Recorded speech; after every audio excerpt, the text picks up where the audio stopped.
اعوذ باللہ من الشیطان الرجیم بسم اللہ الرحمن الرحیم وَإِذْ يَرْفَعُ إِبْرَاهِيمُ الْقَوَاعِدَ مِنَ الْبَيْتِ وَإِسْمَاعِيلُ، اور وہ وقت یاد کرو جب سیدنا ابراہیم علی نبینا وعلیہ الصلاۃ والسلام نے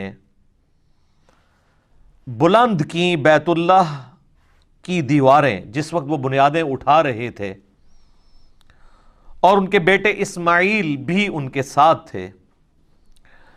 ربنا تقبل منا، وہ ساتھ ساتھ یہ دعا کر رہے تھے، اے رب ہمارے قبول کر لے ہماری طرف سے اس ایفرٹ کو جو ہم تیرا گھر تعمیر کر رہے ہیں. انک انت السمیع العلیم، بے شک تو سننے والا ہے، علم والا ہے. صحیح بخاری اور مسلم کی متفق علیہ حدیث ہے کہ نبی صلی اللہ علیہ وآلہ وسلم سے پوچھا گیا کہ سب سے پہلے اللہ تعالیٰ نے اپنی عبادت کے لیے کون سا گھر بنایا؟ تو آپ صلی اللہ علیہ وآلہ وسلم نے فرمایا کہ بیت اللہ شریف، جو کہ مکے کے اندر ہے.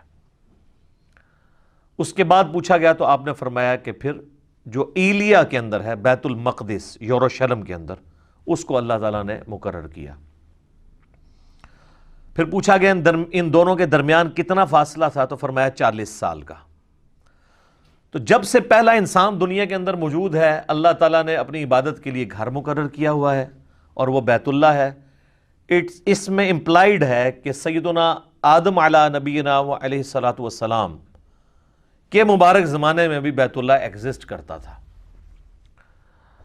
سورہ ال عمران کے اندر بھی آتا ہے کہ سب سے پہلا گھر جو اللہ تعالیٰ نے عبادت کے لیے مقرر کیا وہ ہے جو کہ بکہ شہر کے اندر ہے. یہ مکے کی دو پروننسیشن ہے، مکہ اور بکہ، با کے ساتھ بھی.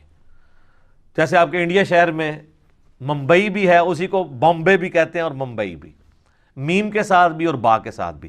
تو مکے کے بھی دو نام ہیں، ویسے تو کئی نام ہیں، لیکن اس پروننسیشن کے اوپر مکہ اور بکہ. تو یہاں پر اس کنسٹرکشن کی بات آ رہی ہے کہ جو وقت گزرنے کے ساتھ ساتھ بیت اللہ شریف کے آثار مٹ گئے تھے، پھر اللہ تعالیٰ نے وحی کے ذریعے حضرت ابراہیم علیہ السلام کو بتایا کہ ان جگہوں کے اوپر خانہ کعبہ شریف تھا، تو وہاں سے بنیادیں اٹھائیں.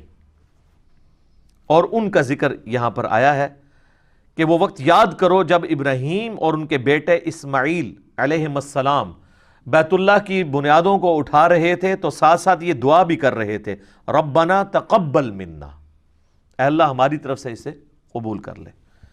یہ وہی دعا ہے نا جو سنن کبری البیہقی میں آتا ہے کہ صحابہ اکرام علیہم رضوان عید والے دن جب ایک دوسرے کو ملتے تھے تو کیا دعا کرتے تھے؟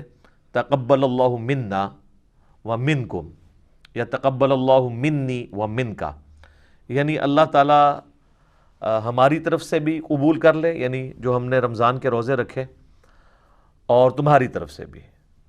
سنگولر کے صیغے کے ساتھ بھی اور پلورل کے صیغے کے ساتھ دونوں ثابت ہیں. تو یہ انبیاء کرام کا ایک طریقہ ہے، سنت ہے کہ جب بھی آپ نے کوئی بھی کام کرنا ہے تو اپنے رب کو بیچ میں شامل کرنا ہے، اس سے دعا کے ساتھ رجوع لے کے آنا ہے کہ اے اللہ ہماری اس کاوش کو اپنی بارگاہ میں قبول و منظور فرما، کیونکہ جب تک انسان اللہ تعالیٰ کے لیے مخلص نہیں ہوگا اس وقت تک اس کی عبادت قابل قبول نہیں ہوگی. بے شک تو سننے والا ہے، علم والا ہے. یعنی اللہ تعالیٰ ساری مخلوقات کو سنتا ہے، نہ صرف سنتا ہے بلکہ ہر چیز اس کے علم میں ہے کہ کون شخص اللہ تعالیٰ کے لیے اخلاص شو کر رہا ہے اور کون شخص جو ہے وہ دکھلاوے کے لیے سب کچھ کر رہا ہے. اب ساتھ دوسری دعا سنیں، ربنا وجعلنا مسلمین لک، اے اللہ، اے رب ہمارے، ہمیں بنا لے اپنا تابع فرمان. یہ ویسے اردو زبان کے اندر نا لفظ بولا جاتا ہے فرما بردار، یہ اردو لنگوسٹک کے اندر یہ لفظ غلط ہے. فرمان بردار کا مطلب ہوتا ہے فرمان اٹھا کر چلنے والا. ٹھیک ہے، جس طرح ریڑا بردار، جس نے ریڑی کا بوجھ اٹھایا ہوا ہے. تو فرمان بردار کو یا فرما بردار جو ہم لفظ بولتے ہیں، یہ بھی غلط العام لفظ ہے. اس کا مطلب فرمان اٹھا کے چلنے والا لفظ ہے اصل میں تابع فرمان، فرمان کی اتباع کرنے والا. خالی چکے نہ ٹرتا رہے جو ویسے چکے ٹر رہے ہیں. تو یہاں پہ بھی ترجمہ اکثر لوگ ویسے ادھر بھی جو میرے پاس قرآن پاک پڑھا ہوا ہے پیر کرم شاہ صاحب کا، انہوں نے بھی وہ لفظ غلط ہی استعمال کیا ہے، فرما برداری لفظ استعمال کیا ہے. یہ لفظ ہے تابع فرمان.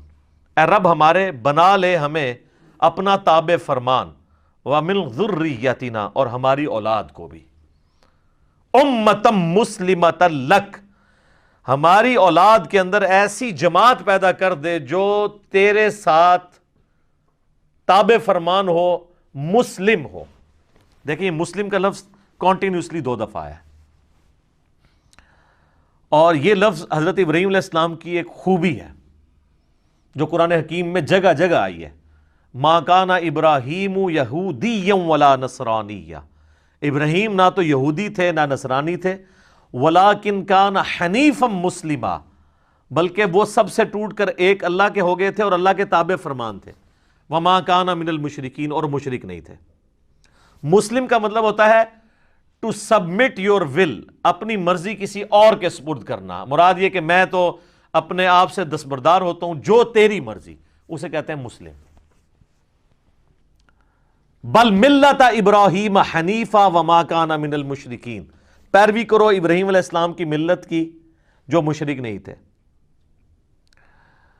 هو سماکم المسلمین من قبل وفی ھذا ملت ابیکم ابراہیم، یہ سورہ حج کی آیت نمبر 78 ہے. پیروی کرو ابراہیم علیہ السلام کی ملت کی.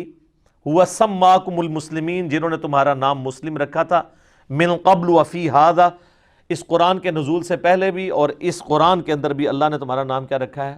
مسلم، سر تسلیم خم کرنے والا. اور یہ واحد مقام ہے سورہ حج کا جہاں پہ مسلم ایز اے ورڈ استعمال ہوا ہے، ایز اے اسم. باقی جگہ مسلم اپنے آپ سمجھ لیں لغت کے معنوں میں تابع فرمان کے طور پہ آیا ہے. اس لیے جب ہم کہتے ہیں نا اپنے آپ کو مسلم کہیں، وہ کہتے ہیں نہیں، مسلم کا مطلب یہ نہیں ہے کہ آپ نے اپنے آپ کو مسلم کہنا ہے، مطلب یہ ہے کہ اللہ کا تابع فرمان ہونا ہے. یا ایھا الذین آمنوا اتقوا اللہ حق تقاتہ ولا تموتن الا وانتم مسلمون، اے ایمان والو اللہ کا تقوی اختیار کرو جیسا کہ حق ہے، اور دیکھنا تمہیں موت نہ آئے مگر تم مسلم مرنا، یعنی اللہ کے تابع فرمان مرنا، اللہ تعالیٰ کی اطاعت میں تمہیں موت آئے. تو وہ کہتے ہیں یہاں مسلم کا مراد یہ نہیں ہے. بیسیکلی وہ یہ جسٹیفائی کرنا چاہ رہے ہوتے ہیں کہ آپ اپنے آپ کو سنی، شیعہ، بریلوی، دیوبندی، اہل حدیث یہ ان چیزوں میں بانٹ سکتے ہیں. تو وہ کہتے ہیں بریلوی بھی مسلم ہے لیکن یہ والا مسلم نہیں. وہ کہتے ہیں مسلم تابع فرمان، تو ہم اللہ کو مانتے ہیں، اس کے رسول کو مانتے ہیں، ان کی مانتے ہیں. دیوبندی بھی یہی کہیں گے، اہل حدیث بھی. تو یہ جو سورۃ الحج کی آیت نمبر 78 ہے نا، ہوا سماکم المسلمین من قبل وفی ھذا، اس نے تمہارا نام مسلم رکھا ہے اس قرآن کے نزول سے پہلے، اور اللہ نے اس کتاب میں تمہارا نام مسلم رکھ دیا، یعنی ہم ابراہیمی ہیں، ابراہیم نے ہمارا نام بھی، ہوا سماکم تمہارا اسم. وہ جب ہم بھی کوئی اس طرح کی اور آیت پیش کریں نا، ربما یود الذین کفروا لو کانوا مسلمین، کافر قیامت والے دن یہ خواہش کریں گے کاش ہم دنیا میں مسلم ہوتے. وہ کہتے ہیں اس سے مراد مسلمان ہونا نہیں ہے. آپ اندازہ کریں کہ مسلمان کو مسلمان کہلاتے ہوئے شرم آتی ہے. وہ کہتے ہیں اس سے مراد ہے کہ تابع فرمان ہوتے ہم اللہ کی مان لیتے. تو اس حوالے سے قرآن میں صرف ایک ہی آیت ہے جو ان کا منہ بند کر سکتی ہے، ہوا سماکم المسلمین، سورۃ الحج آیت نمبر 78. تو یہاں پہ بھی دیکھ لیں یہ مسلم ہماری صفت بھی ہے اور نام بھی ہے. کیا بات ہے جی مسلمان کی. مسلمان تو ہم لفظ استعمال کر لیتے ہیں اردو میں یا فارسی میں. وَأَرِنَا مَنَاسِكَنَا، اور ہمیں عبادت کے طریقے بھی سکھا دے.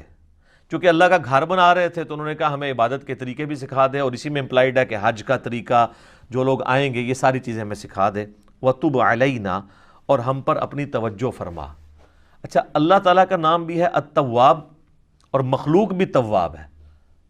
مخلوق اس اعتبار سے تواب ہے کہ مخلوق جب اللہ کی طرف رجوع لاتی ہے نا تو اللہ تعالیٰ بندے کی طرف رجوع لاتا ہے. یعنی انسان کوئی نافرمان ہے، باغی ہے، اسے شرمندگی ہوئی کہ میں اب اللہ کے ساتھ اخلاص کے ساتھ چلوں گا، پرانے گناہوں سے میں توبہ کرتا ہوں، تو اس سے کہتے ہیں توبہ کا لفظ بھی استعمال ہوتا ہے، رجوع لانے والا. تو اس کے اگینسٹ اللہ بھی رجوع لاتا ہے. جو بخاری مسلم دونوں میں حدیث ہے کہ اللہ تعالیٰ کو اپنے گنہگار بندے کی توبہ پہ اتنی خوشی ہوتی ہے.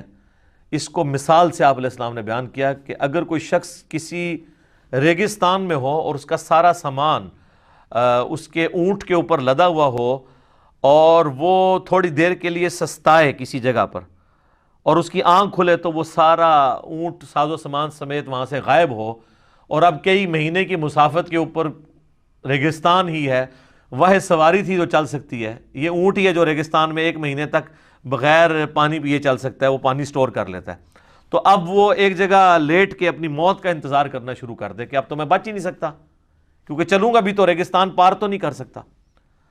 اسی دوران اس کی آنکھ لگے اور جب دوبارہ کھلے تو اس کا اونٹ سامنے اس کے ہو، تو اس کو جتنی خوشی ہوگی نا، اس سے زیادہ خوشی اللہ کو ہوتی ہے جب کوئی گناہگار بندہ اس کی طرف رجوع لے آتا ہے۔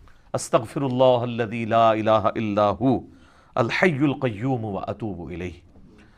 اللہم انت ربی لا الہ الا انت خلقتنی وانا عبدک وانا علی عہدک ووعدک ما استطعت اعوذ بک من شر ما صنعت ابوء لک بنعمتک علی وابوء بذنبی فاغفر لی فانہ لا یغفر الذنوب الا انت۔ یہ سید الاستغفار ہے جو صحیح بخاری کے اندر آیا ہے۔ لا الہ الا انت سبحانک انی کنت من الظالمین۔ اچھا، مسلم شریف میں ایک طریق ہے، اس میں آگے یہ بھی الفاظ ہیں کہ وہ بندہ اتنا خوش ہو کہ خوشی میں اللہ کو یہ کہنا چاہ رہا ہو کہ اے اللہ میں تیرا بندہ تو میرا رب، لیکن اس کی زبان لڑکھڑا جائے اور وہ یہ کہے کہ اے اللہ تو میرا بندہ اور میں تیرا رب۔ یعنی یہ لڑکھڑانے کی مثال، آگے الفاظ ہے من شدت الفرح، خوشی کی شدت کی وجہ سے۔ یہ نہیں کہ اس نے جان بوجھ کے کہا ہے وقتی طور پہ، اور نہ یہ ہے کہ وہ بار بار کہتا ہے، کیونکہ صوفیاء اسی سے اپنے کفریہ کلمات کی پلی لیتے ہیں، تو میں نے پھر ان کی پوری کلاس لی ہے کہ یار یہ تو وہ کانٹیکسٹ ہی بالکل ڈیفرنٹ ہے۔ تو یہ اللہ تعالیٰ کو اپنے بندے سے توبہ لانے کے اوپر خوشی ہوتی ہے، تو کہہ رہے ہیں اے رب ہمارے، تو ہمارے اوپر توجہ فرما، انک انت التواب الرحیم، بے شک تو توبہ قبول کرنے والا، رحم فرمانے والا ہے۔ کیا بات ہے جی! تو التواب بھی ہے، رجوع یعنی بندہ جب رجوع لاتا ہے تو بھی رجوع لاتا ہے، اور الرحیم بھی ہے۔ الرحیم اللہ کی صفت ہے کانٹینیوشن والی، اور رحمان کہتے ہیں کسی کا رحمت اتنی بڑی ہو کہ ٹھاٹھے مارتے ہوئے سمندر کی طرح ہو، اور رحیم وہ سمندر میں تو کبھی کبھار ہی طغیانی آتی ہے، رحیم وہ کہ ہر وقت ہی ٹھاٹھے مارتی ہو۔ تو آپ دیکھ لیں بسم اللہ الرحمن الرحیم سے ہمارا قرآن پاک شروع ہوتا ہے، مصحف، اگرچہ وہ سورۃ الفاتحہ کا حصہ نہیں ہے لیکن مصحف سٹارٹ اسی سے ہوتا ہے۔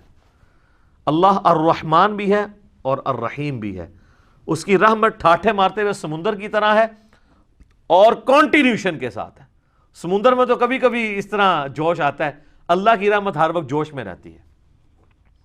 بخاری اور مسلم کی متفق علیہ حدیث ہے، نبی صلی اللہ علیہ وآلہ وسلم فرماتے ہیں اللہ تعالیٰ نے مخلوقات کی پیدائش سے پہلے اپنے عرش پہ اپنے پاس یہ عبارت لکھ لی تھی کہ میری رحمت میرے غضب پہ سبقت لے جائے گی، اور قرآن حکیم میں کئی جگہ یہ مضمون آیا ہے کہ اللہ نے اپنے اوپر لازم کر لیا ہے کہ وہ ہر حال میں رحم ہی کرے گا، یعنی رحم والی صفت اللہ کی ڈومیننٹ ہے۔ اگرچہ اللہ عدل فرمانے والا ہے، عدل کا تقاضا تو یہ تھا ہمارے نزدیک کہ رحم اور غضب برابر ہوتا، لیکن اس کی رحمت اس کے غضب پر سبقت لے جاتی ہے۔